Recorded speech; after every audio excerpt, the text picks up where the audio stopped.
Okay. بسم الله الرحمن الرحيم الحمد لله رب العالمين وصلى الله على محمد وآله الطيبين الطاهرين. Okay, inshallah, I hope you sisters are keeping well. Again, if at any time you guys have any questions, any comments, please do feel free to take up the mic, or I'll try to keep an eye on the chat. Inshallah, we will go through today the second half of this course on the laws of fasting.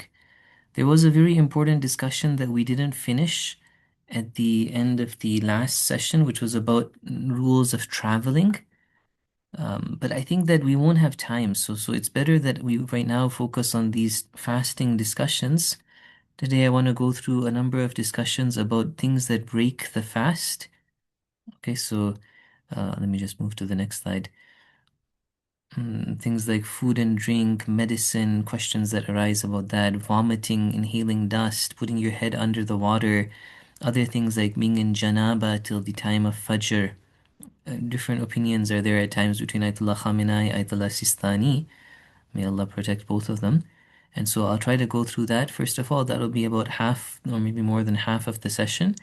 Then we will talk briefly about the idea of qada, fidya, and kaffara. When does fidya apply? What is fidya? When does kaffara apply?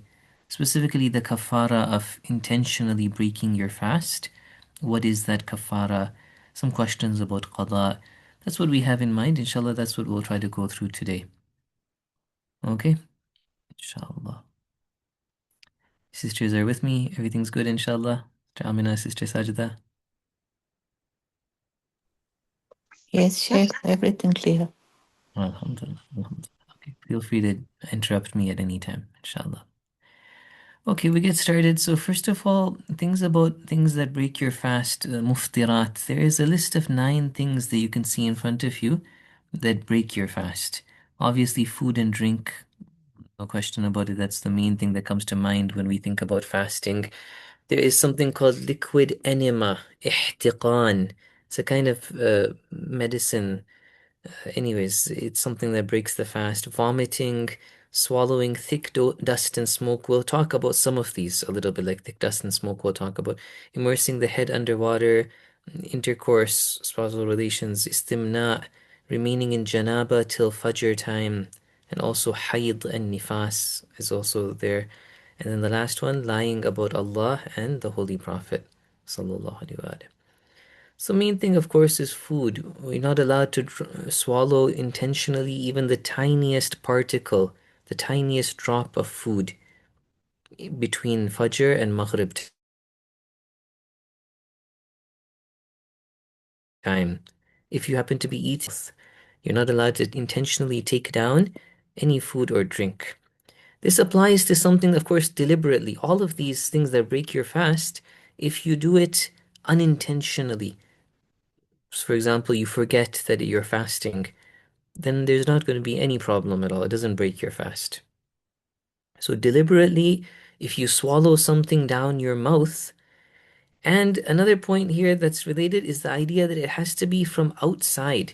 What do I mean from outside? What's not from outside? Your saliva, for example. Obviously, you couldn't swallow any amount of saliva. Another thing that might come to mind is you may even see people in the month of Ramadan going like this. And then they like spit out a little bit disgusting. It's not a good thing, and as you can see in these ahkam, it's not a problem. Ayatollah Sistani says that phlegm and mucus, phlegm, I believe, is what comes from the lungs up your throat. Mucus is what comes down from your nose. First of all, every marja would say that if it's just at the back of your throat, if it hasn't entered your mouth, there's no problem in swallowing it. The problem arises if it actually comes in your mouth, on your tongue. Then some maraji say you shouldn't swallow it. But these two maraji that we're looking at, Ayatollah Khamenei has a ihtiyat, and Ayatollah Sistani has a fatwa saying it's okay. So even followers of Ayatollah Khamenei could, if it works for them, they could do ruju' and follow Ayatollah Sistani on this matter, and basically they don't need to worry. And you can swallow that phlegm. And like I said, it's a little bit disgusting in Muslim circles when people are like making these kind of disgusting noises, and we should try to avoid doing that just because we're fasting. We don't need to do that. It's halal. It's not going to break our fast to swallow that. Another question that might arise with regards to food and drink is that can I rinse my mouth? The default answer is yes, you can rinse your mouth. Okay. But the problem is that if you are just rinsing for no purpose at all, if it's not part of wudu, for example, then if unintentionally you swallow some water, then it's a problem. You need to do qada. Okay, in Arabic they say sabaqahu al-ma' yasbiquhu al-ma'. It means like you had put water in your mouth and without control some of it went down your throat. I'm not saying you forgot your fasting. If you totally forgot your fasting and you just purposely swallowed, then that's going to be okay. That's not deliberate. That's not going to break your fast. No. If you know you're fasting, you put water in your mouth and then somehow it goes out of your control and some of it gets swallowed, that would break your fast if you were not rinsing for a purpose. So that's why generally we would say that it's better to not rinse your mouth. It's makruh to rinse your mouth unless this is part of wudu. The mustahabat of wudu is to rinse your mouth, or it's like you're brushing your teeth, or there's some kind of purpose there, then it's gonna be okay to rinse your mouth. We do have this recommendation in Sharia that it's good to spit 3 times. If you do rinse your mouth, I don't know, brush your teeth. At the end of it, even if you don't need to spit 3 times. Even if you spit once and you're confident that there's nothing left, then you're okay. But nonetheless, it's mustahab to try to spit 3 times. Okay. That was that. Are we allowed to brush our teeth, floss? In fact, we'll see that flossing can become necessary. But generally, the rule is that, yeah, you can do anything like brush your teeth, floss, rinse your mouth, even taste food. You can actually put food in your mouth intentionally. As long as you're not taking anything down your throat, it's gonna be okay.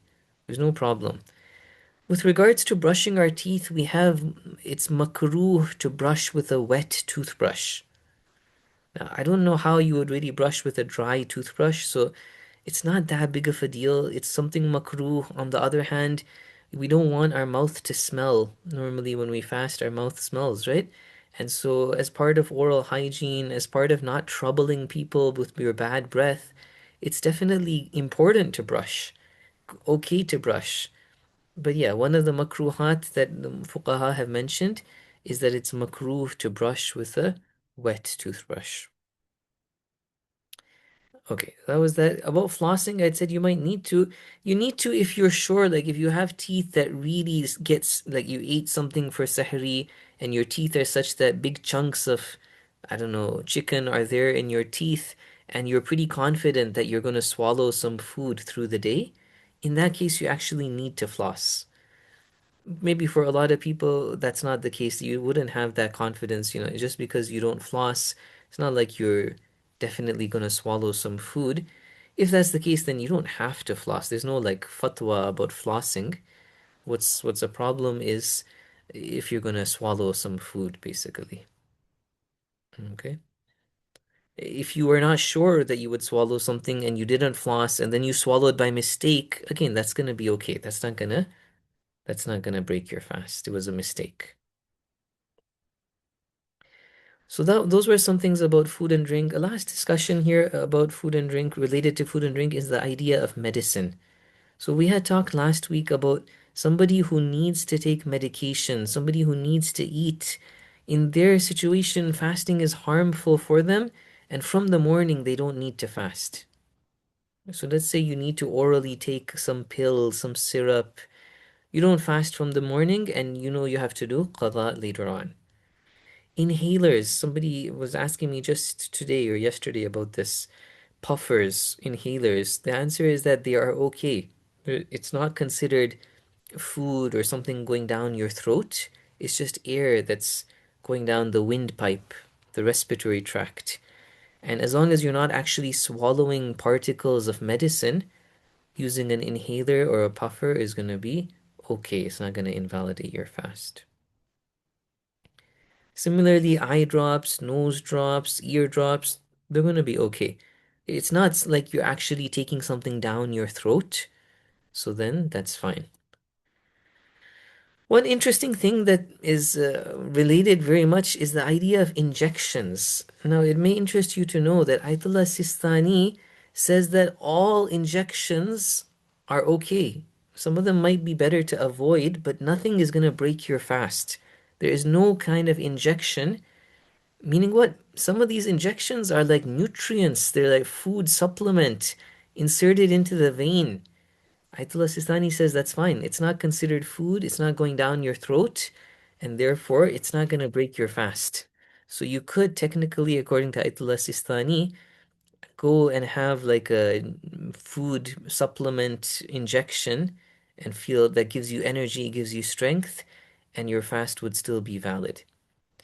Ayatollah Khamenei divides these injections into two types, and he says that these ones that are muqawwi or mughadhi, meaning they give you energy, they give you nutrients, and then they go into the vein. Okay, so there's a difference. There's some injections that are IV, intravenous, and there are others that go into the muscle. So apparently this is related, that the nutritional ones, the food supplement ones, are into the vein. Those ones, Ayatollah Khamenei says, ihtiyat wajib, it's better you avoid those. On the other hand, medicinal injections that go into the muscle or anesthetics, he says, are gonna be okay. So yeah, interesting point to know that somebody, if they want to go take an injection just to get energy, either it's gonna be okay if they follow Ayatollah Sistani, or if they follow Ayatollah Khamenei, it's ihtiyat, and they could again do ruju to Ayatollah Sistani, and it wouldn't be haram to do that. Okay, if there's no questions or comments, that was it for the food and drink and medicine discussion. We now move on to vomiting. One of the things that breaks our fast is if we intentionally vomit. Intentionally. Okay, not that we couldn't control it. Sometimes maybe you see something nauseates you out of your control, you have to throw up. That's different. No, intentionally, if we cause ourselves to throw up, the Arabic word is taqayyu'. Taqayyu' means you intentionally cause the vomit to happen, then it's a problem. It breaks your fast. With regards to this, Ayatollah Sistani, there was a Q&A. Maybe other Maraja wouldn't say the same thing, so I want to be careful. I'm saying Ayatollah Sistani here. He was asked, the office of his was asked that if you feel like vomiting, do you have to stop yourself? And he said no. It's not necessary, even if it's gonna even if it's like if it was harmful to stop yourself, that's different. Even if there's no harm, do you need to stop yourself from throwing up? He said no. You can just let it happen, and it wasn't like you caused it, right? Like you went somewhere unintentionally, you started to feel like throwing up. You can let it happen and it won't break your fast. The thing that breaks your fast is when you intentionally cause the vomit to happen. A related discussion is the idea of burping, belching. This is now a different word in Arabic, tajashshu', not taqayyu'. And so the default is that it's a different thing. It doesn't break your fast. Just to burp, just to belch is not going to break your fast. But just kind of because of the relation here that when you belch, you might take up some food. Maraja have said that if you're sure when you're burping, you're sure you're going to take up some food, now this becomes like vomiting. And so some of them have done this kind of ihtiyat fatwa that no, you shouldn't belch. If you're sure that you're going to take up food, you shouldn't intentionally belch, burp. If you were not sure, you didn't know it was going to happen, you're not sure it's going to happen, and you did take up food, it's okay. Your fast is not broken. But obviously, if you've taken up food, you can't swallow that food again. So make sure you spit the food out. Okay, that's that discussion. Moving on, another one of the things that breaks our fast is to take dust in our mouth to the back of our mouth, to allow dust to come into our mouth and then reach the back of our throat. That would invalidate our fast. Now, there's three things that are discussed here by Maraji. One of them is the idea of dust. The Arabic word for dust is ghubar. Ghubar means like particles of sand, soil. Imagine you're sweeping, uh, I don't know, a pavement and dust is coming up in the air. That's ghubar. There's another discussion about dukhan. Dukhan is smoke when you're actually burning something, that smoke that comes out. And then there's this third discussion about bukhar. Bukhar means steam. So there is, my understanding is that there is a difference here between Ayatollah Sistani, Ayatollah Khamenei. Ayatollah Sistani very clearly he says that Bukhar is separate. I'm not talking about Bukhar. Water vapor is not an issue here. The only time water vapor becomes a problem is if steam condenses in my mouth and I swallow water, okay, because that's food and drink. So Ayatollah Sistani, Bukhar is out of the picture here. The thing that he's talking about is both smoke and dust. That to allow thick dust or thick smoke to reach the back of your throat is going to invalidate your fast, according to Ayatollah Sistani. From what I could see, Ayatollah Khamenei, he talks about it differently, but the conclusion is the same. So he's just talking about dust, Ayatollah Khamenei, that to allow dust to enter your throat is going to break your fast. But then when would you inhale smoke? If you're thinking about smoking cigarettes, then even Ayatollah Khamenei would say that ihtiyat wajib, you're not allowed to smoke a cigarette or pipe or I don't know, shisha or anything like that in the month of Ramadan. So maybe there's a little bit of difference here, but generally these two maraji are both saying that taking dust or smoke into your mouth intentionally is gonna break your fast. Okay. The next one, there is a very clear difference about practical difference, and that is that the whole issue of whether immersing your head under water breaks your fast or not is there's a difference of opinion. Ayatollah Khamenei has it as ihtiyat wajib, it will break your fast. If you go swimming, you put your head underwater, ihtiyat wajib, you need to do qada and kafara. You've broken your fast. Ayatollah Sistani says that no, it's not something that breaks your fast. It's severely makruh, but you can go swimming, you can immerse your entire head underwater. This whole discussion is not about taking a shower, not about getting your head wet. It's when you in one go immerse your entire head, you dunk your whole head underwater. That's where Maraji have a discussion that is this going to break your fast or not? Some have said it does, or at least as ihtiyat, like Ayatollah Khamenei, and some, like Ayatollah Sistani, have said no, it doesn't break your fast. This is unrelated to one of the makruhat of fasting, is for a woman to sit in water. It's just mentioned as something makruh. That's sitting in water. What we were talking about potentially breaking your fast is immersing your entire head underwater.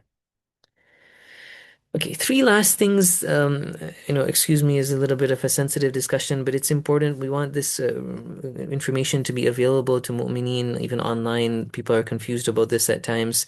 Three more things that break our fast, and one of them I'm going to go into detail about. Well, first of all, obviously, sexual intercourse. Okay, if somebody is doing things like engaging in foreplay with their spouse, if there is if they are confident it's going to lead to a discharge of semen, even that would break their fast. But obviously, sexual intercourse is going to break their fast. Intentionally causing discharge of semen, that's called istimna, that's going to break their fast. And then the last one that we want to talk a little bit more about is the idea of intentionally remaining in the state of janabah at nighttime until the Fajr, until the beginning of the fast. So generally, as a rule, hayd and nifas are also included here, meaning that a sister whose blood of hayd or nifas has ended, somebody who realizes that they are in the state of janaba, they have an obligation that before the Fajr time, they must do ghusl. If they don't have time to do ghusl, they must do tayammum.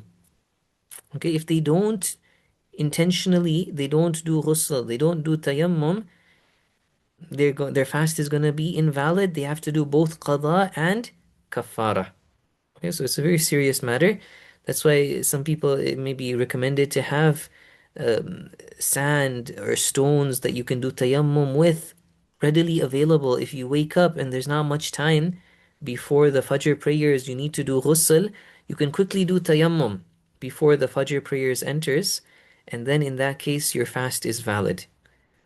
By the way, just between parentheses, before you pray Salatul Fajr, you still need to do ghusl, okay? Because your Salatul Fajr is not going to become qada right now, right? You just, the Fajr has entered, your fast has just started. You have time to pray Fajr, and therefore you are not excused to not perform ghusl for Fajr. You need to go perform the ghusl. The important thing was that before the Fajr time, if you just had a minute, 2 minutes, there wasn't enough time to do ghusl, you can do tayammum instead. Okay, so that you enter the fast in the state of tayammum and your fast is going to be valid. If somebody unintentionally they somehow wake up and realize they need to perform ghusl and there's no time for ghusl, no time for tayammum, in that case, it wasn't their fault and their fast is going to be valid. They don't need to do qada of that fast. Okay. Now, specifically about janaba, not about haid and nifas, there is a very complicated, detailed discussion about going to sleep again. And are you allowed to sleep again? If you go to sleep again, then if you oversleep, is your fast invalid or not? Okay, so here, inshallah, we want to talk a little bit about this. Um, yeah, so this one I already mentioned, a sister who becomes clean from haid or nifas, she has to perform ghusl before fajr. Okay, so the first question is that are you allowed to go to sleep again if you are in the state of janaba? And here, what I saw, I'm pretty confident that Ayatollah Sistani is more picky than Ayatollah Khamenei and other Maraja. Whereas, okay, so first of all, everybody would say the following, that if you don't have any plan of waking up, you just go to sleep, then you've obviously done something haram. You have to do both qada and kafara. But Ayatollah Sistani specifically words it in a very kind of strict way that says that you're only allowed to go to sleep if you are confident you're going to wake up. Okay, so it's like you're not even allowed to sleep with Ayatollah Sistani if you're not sure, I might wake up, I might not wake up. Okay? I didn't see this from Ayatollah Khamenei. I think Ayatollah Khamenei, the way his ahkam are worded, it's not so strict. You can go to sleep with a plan to wake up. As long as there's a chance you'll wake up, it's okay. You can go to sleep again. Okay. Important point is that you have to make a plan that, okay, I know I have to do ghusl before Fajr. I'm going to sleep. I'm going to wake up and do ghusl before Fajr time. That's one point about whether you're allowed to sleep or not. Sleep and you oversleep, then what's the deal? Like, let's say you're in janaba, you go to sleep, you wake up, and adhan of fajr has already gone. Do you need to do the qada of that day or not? So here there's a complicated kind of difference between Ayatollah Khamenei and Ayatollah Sistani. I'm going to try to explain it right now. I just want to clarify one thing. If a man during the daytime he enters the state of janaba in his sleep unintentionally, then of course that's not going to affect his fast. His fast is going to be valid whenever possible. It's not like urgent, but when before obviously he prays, he needs to do ghusl. So eventually at some point he does ghusl for prayer and the fast is going to be valid. What we are talking about right now is janaba at night time and going back to sleep again. And then do you wake up? Do you not wake up? Okay, so here Maraji have divided the first time you go to sleep from the second time you go to sleep. And they've said that if you go to sleep the first time, then there's no qada. Your fast is actually still valid. But if you woke up and you went to sleep a second time again, then now you need to do qada. Okay? It gets a little bit more complicated where Ayatollah Sistani says that this whole first time, second time, it applies to somebody who, had intercourse with their spouse, basically, not somebody who enters janaba when they are asleep. When they are asleep, it's like that sleep, even if they didn't wake up, that is their first sleep. It's not like they wake up and then they go to sleep again and now that's their first sleep. So it becomes a little bit tricky, but Basically, there is this idea that if you go to sleep again intentionally the first time, and you oversleep, then your fast is valid. But if you wake up and then go to sleep a second time, now you have to do qada.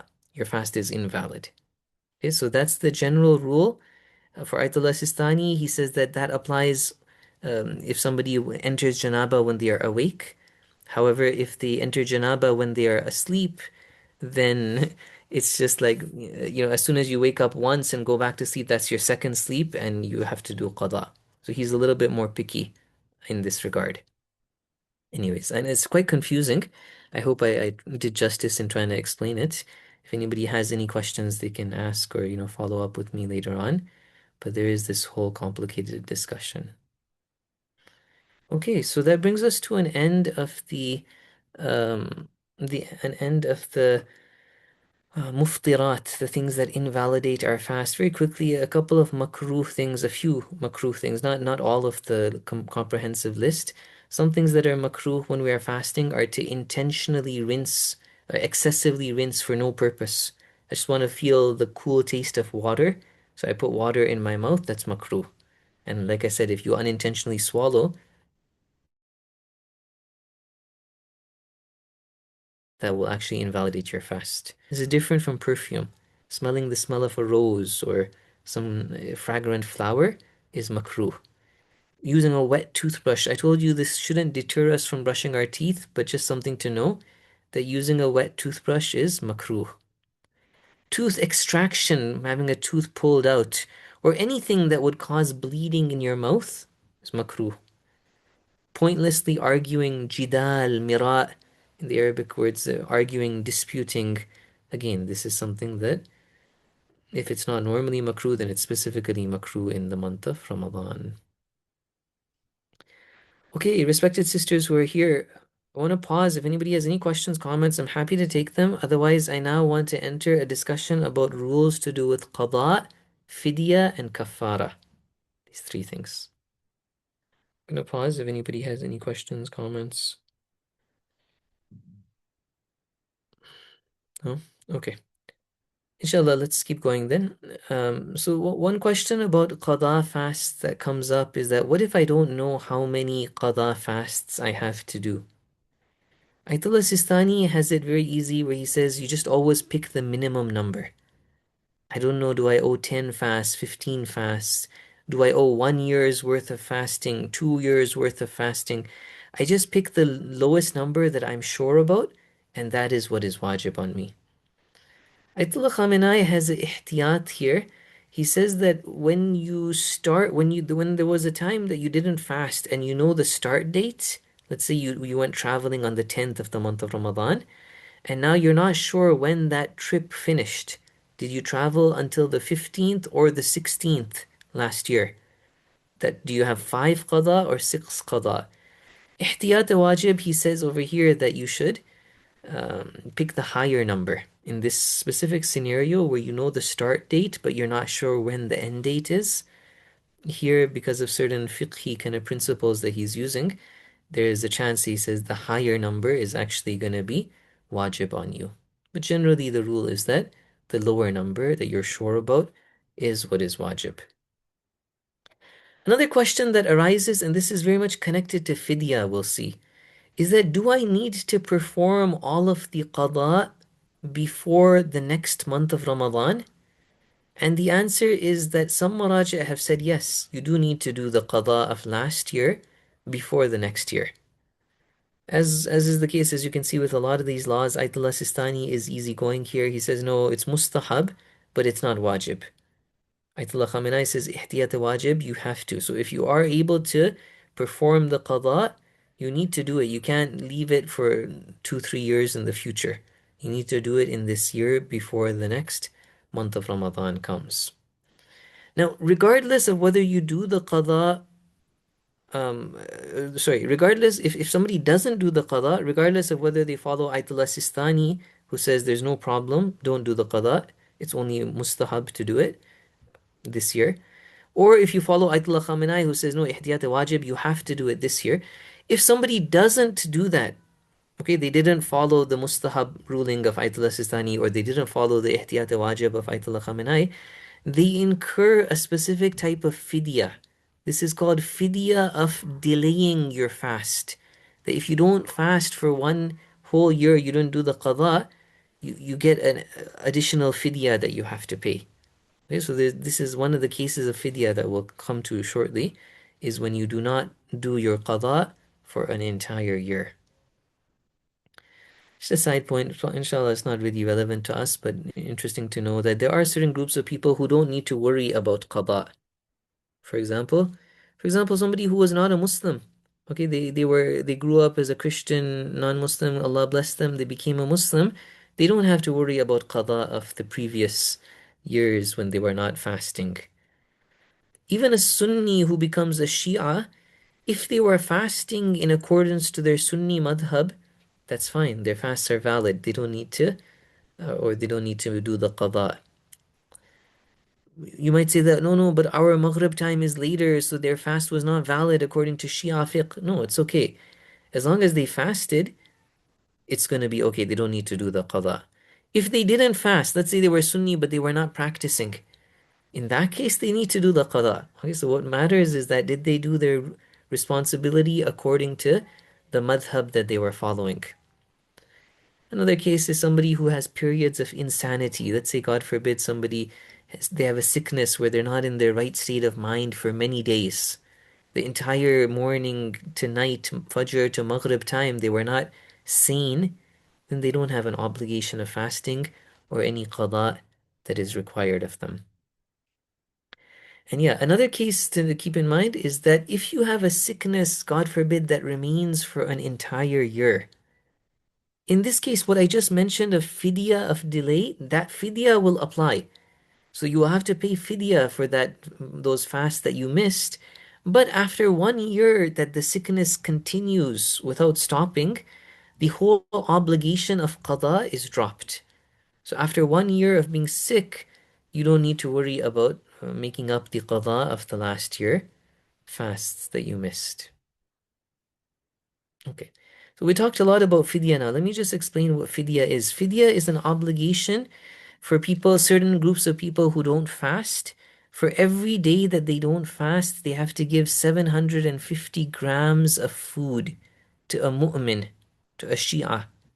Doesn't need to be in your own city. Let's say you're from Iraq, but you're living in Canada. You can have people in Iraq give that fidya on your behalf. You send money to Iraq and have somebody give the fidya to a poor Shia in Iraq. There's no problem at all.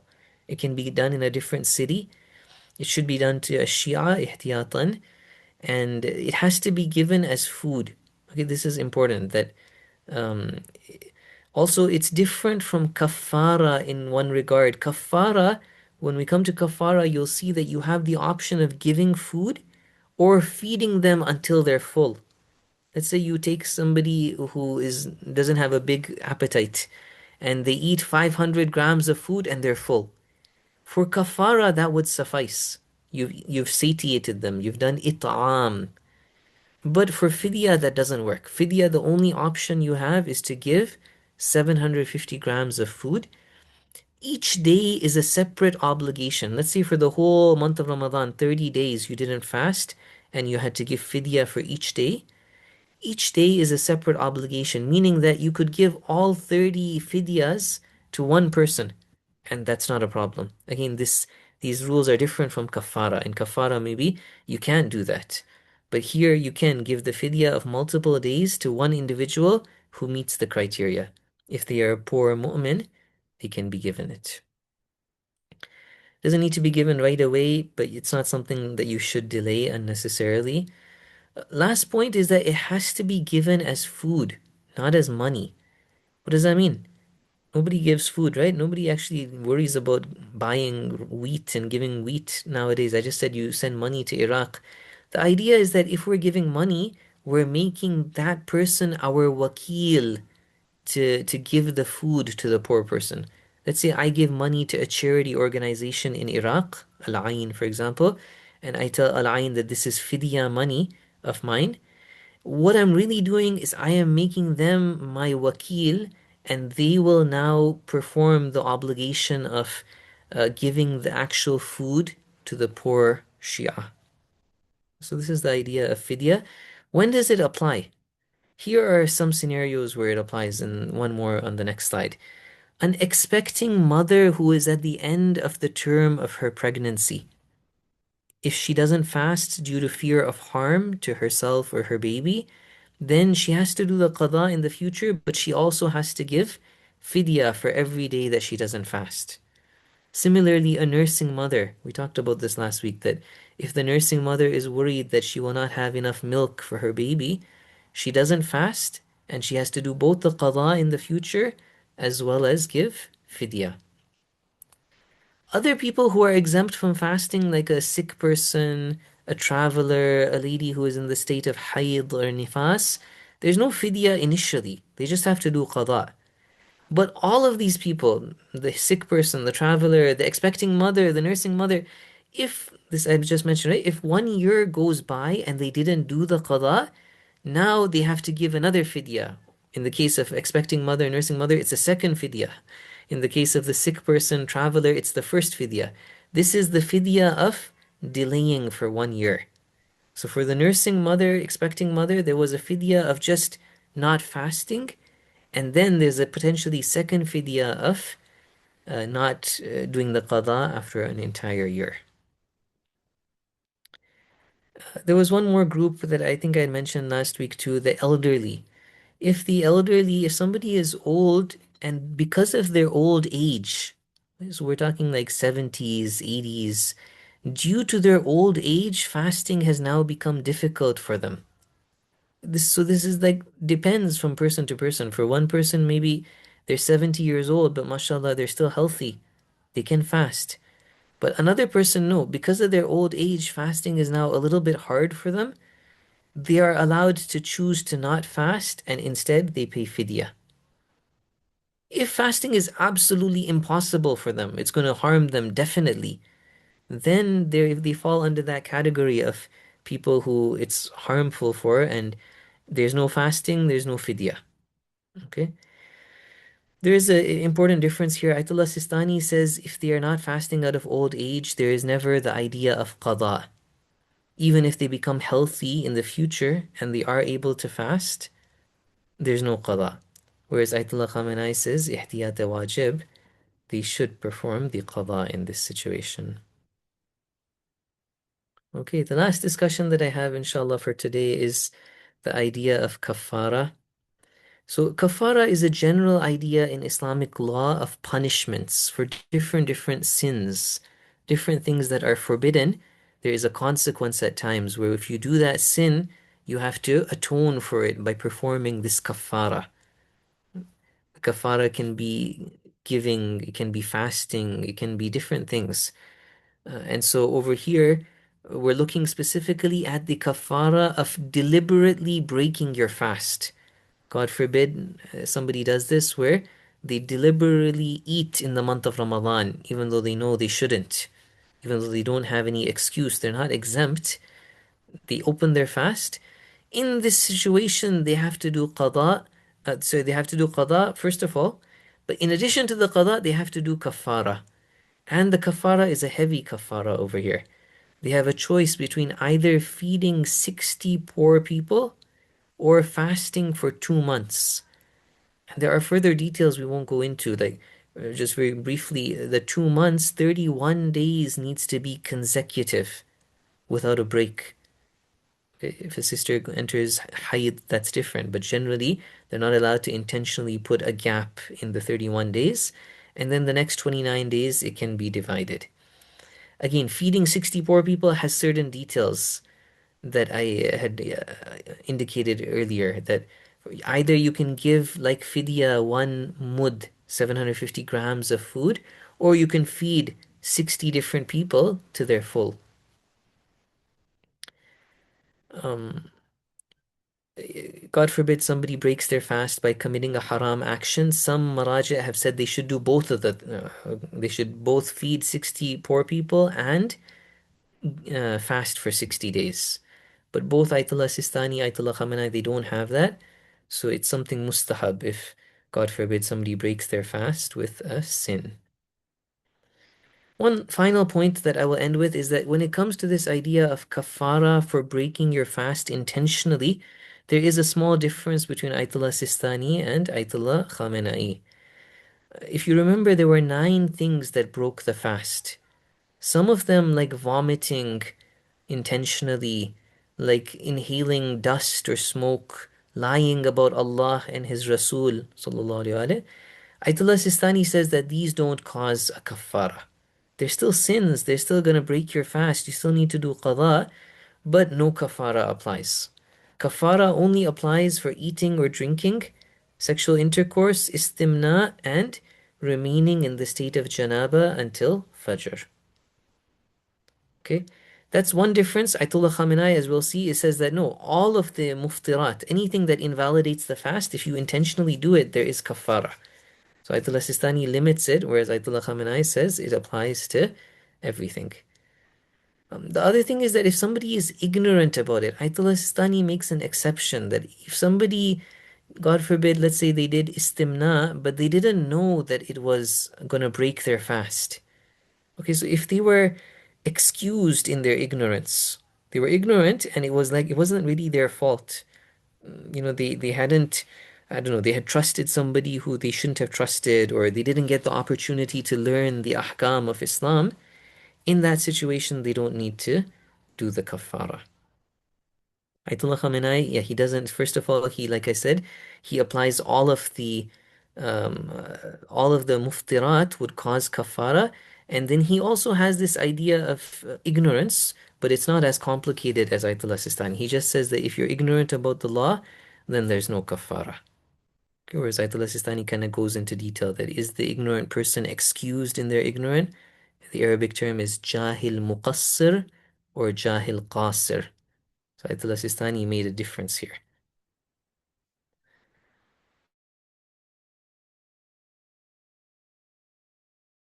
Okay, so, respected, alhamdulillah, we went through all of it. If there's any questions or comments, I'll pause at this point. Thank you so much. This was really helpful. No problem, no problem. I Please, do the have a time. question, Yeah, not yeah, go related to ahead. fasting, but related to Sure, sure, wudu. So sure. if I were to do flossing and I have some blood that comes, not like a lot, does that invalidate my wudu? No, no, blood doesn't invalidate wudu. Okay, Bleeding doesn't invalidate wudu at all. Okay, you just need to not swallow that blood intentionally.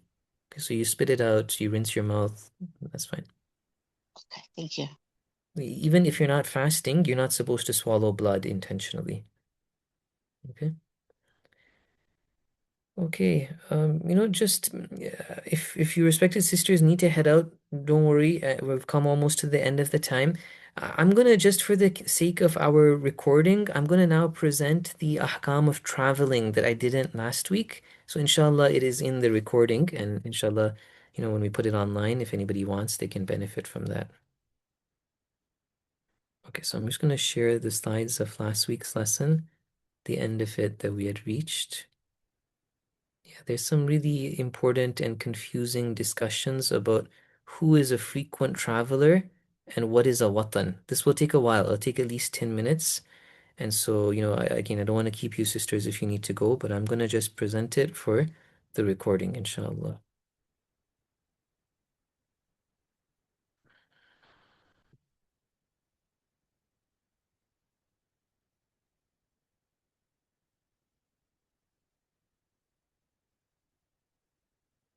Okay, I'm just getting ready. Okay. Okay, so two things that inshallah I want to talk about related to travel, and this pertains to fasting as well, is the idea of who is a frequent traveler or who qualifies for work travel. And then the second one is the idea of your hometown, your watan. Um, these are very complicated discussions. I'm going to try to simplify them, make them practical. There are some details I'm not going to go into as a result that may affect some people, but what I'm going to say now should generally work for most people. Okay, so if somebody is really like interested and this applies to them, it may be worth going into discussion in further detail with somebody. Okay, and inshallah, I'm also available if anybody needs to contact and ask questions. Okay, so one important difference. Ayatollah Khamenei doesn't have the idea of frequent travel. What are we talking about here? We're talking about an exception where you don't pray qasr. Okay, one of the conditions of praying qasr prayer, 2 rak'ah prayer, and what does that mean? That means that you cannot fast as well if you're praying qasr. One of the conditions is that this cannot be work travel, or you cannot be a person who is kathir safar, a frequent traveler. There's two potential things here. Either you're on a work trip or you are a frequent traveler. First thing to keep in mind is that Ayatollah Khamenei doesn't have anything about frequent traveler. So for him, it's just work travel. Okay? Ayatollah Sistani has both, but the way he describes work travel is very limited. It's just about like a taxi driver and a pilot and people whose job is work travel. In addition to that, even these people who are pilots or taxi drivers, they normally would fall under the traveler. So, for practical purposes, what I'm going to do now is I'm going to explain a frequent traveler according to Ayatollah Sistani, and that's it for him because that will apply to most people who even the work travel rules apply to. If they follow Ayatollah Sistani, they just need to know the frequent traveler definition. That should suffice. As opposed to that, for Ayatollah Khamenei, he doesn't have frequent traveler. I'm going to talk about what is his criteria for work travel. Okay. So for Ayatollah Khamenei, the idea is very straightforward that if you're working and your work requires you to travel, it could be that you are a pilot, a taxi driver, or no, it could be that you're a teacher, a doctor, an optom, and you have to work outside of your city. You've temporarily taken a job that's 1 hour away from the city that you live in. So every day you're going on a 1 hour trip, you're working and you're coming back. As soon as you're doing such kind of work travel, from the very first trip that you go on, you are praying full prayers and you are allowed to fast. Okay? The only thing that is important to know is that if a time period comes where for 10 days you don't go on such work. Okay, so initially when you took up the locum job, for example, in another city, from the first day you're praying full, you're fasting. But then if a time comes that no, for 10 days you've taken a break, you've lost your job, you're at home, you're not traveling, then when you start traveling again, the first time you travel, you would pray qasr, meaning that you cannot fast.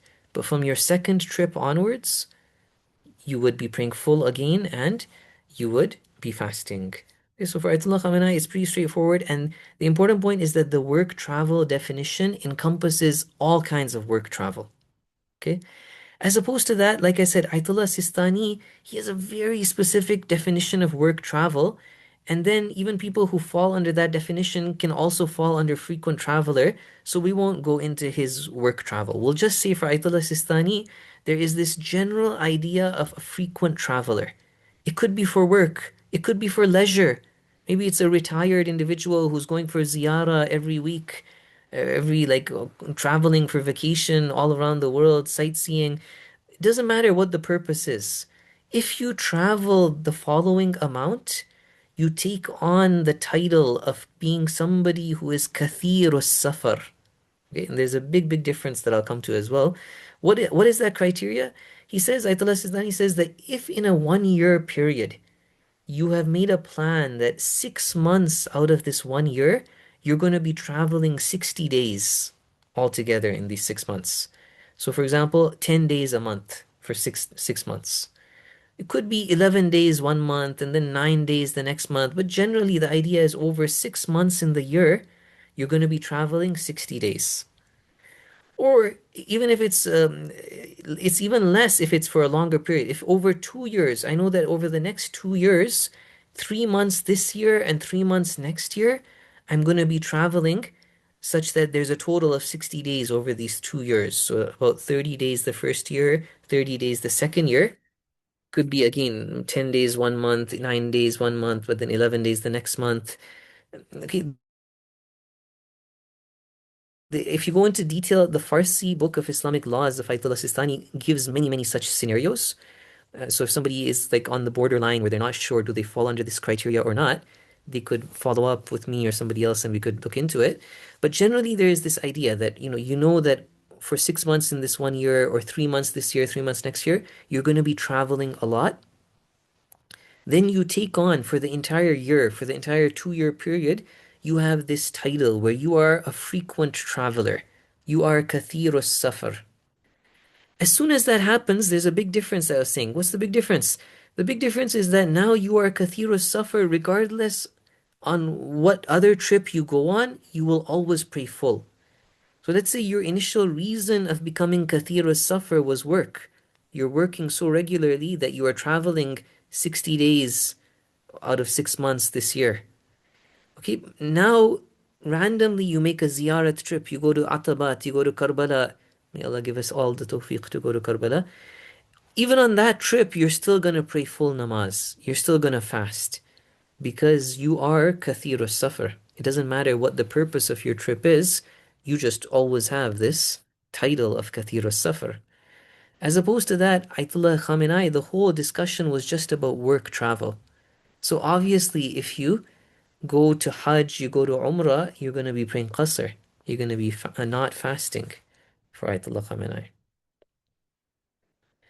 Okay, that was one discussion. The final discussion, bear with me if you guys are still paying attention, inshallah. We'll finish this soon. The last discussion that's really important is the idea of a watan. What is my watan? What is my hometown? Why is that important? Because if I come to my hometown even for a couple of days, I need to pray full. I need to fast. So I'm never a traveler in my hometown. Okay? Over here, again, there's a difference between maraji. Um, there's a few different types of watans that we might have. One is the city that we grew up in, the city that we're from. Our parents are from that city. Okay, another place is the place that I have moved to with the idea of permanently always wanting to live here the rest of my life. There's no doubt about it. There's no question that that would be your watan. You would pray full. Okay, you can have maybe I grew up in Vancouver and now I've moved to Toronto, but I'm planning to always live in Toronto for the rest of my life. So both Vancouver and Toronto can be my watan in this case. I'll speak shortly about the idea of a place stopping being your watan, ceasing to be your watan. But in theory, you can have both Vancouver and Toronto as your watan. And then, if I travel to Vancouver for a week, I'm praying full, I'm fasting. I come back to Toronto for a week before I go somewhere else. Again, it's my watan, I'm praying full. Now, the controversy, the question arises if you go temporarily to a city. Let's say I'm from Toronto, but I'm studying in Waterloo. I'm only going to be in Waterloo for 5 years. Does Waterloo become my watan or not? Here's where Maraji have said different things and people have got very confused. There's a big implication, right? Let's say I say Waterloo is not my watan. That means that if I'm just going to Waterloo from Monday to Friday and on the weekend I'm going back to Toronto where I'm from, I can never pray full. I can never fast in Waterloo. Is that the case? That's what we're trying to figure out. And the good news is both Ayatollah Sistani and Ayatollah Khamenei, more recent clarifications of the opinion of Ayatollah Khamenei show that both of them are pretty easy. It says that as long as you're going to be in a place for 1.5 years, it's like your watan basically. And Waterloo, if you're doing a whole degree for 5 years, it definitely takes on it's like your temporary watan. Okay? Now, Ayatollah Khamenei, initially people were very confused about his opinion. Even now, it says something like this, that it doesn't become your watan, his ahkam, his istifta'at. They say the city doesn't become your watan unless you plan to be there for 10 years. 10 years, that's a long time. But the good news is, more recently, his istifta'at have clarified that no, even if you're there for like a year only, okay, it's not a watan, but at the same time, you're not considered a traveler. And so the practical result is that it's just like a watan. And so the conclusion here is that if you're living 2 years, 3 years, 4 years in a city, both Ayatollah Sistani and Ayatollah Khamenei would say that that place is basically like a watan. and you pray full and you fast whenever you go to that city. Final point, inshallah, we'll end with this, is that how does a city stop being my watan? There's this idea of i'rad of a watan. How does this happen? There's only one case that it can happen. When you move away from a city and you are confident, cognizant that you're not going to come back here. In this case, even if it's the city that you were born in, the city that your parents grew up in, I'm from Vancouver, I lived all my life there for many years, but it's okay if I leave with this in mind that I'm never coming back here again, then it ceases to be my watan. Now in the future, if I come for a week, I'm a traveler here. Okay? So this is the idea of i'rad. If you don't do i'rad, then a place can continue to be your watan, and like that, you can have multiple watans. You could leave the city that you used to live in and move to a new city, but at the back of your mind, you're not sure. Maybe you will come back to that place. And so you're not doing i'rad, and now both these cities are your watan. Okay, Alhamdulillah, I've gone for 1 hour now, I think, so I'll leave it at that. If there's no questions or comments, thank you for participating. I hope it was beneficial. وصلى الله على محمد وآله الطيبين الطاهرين.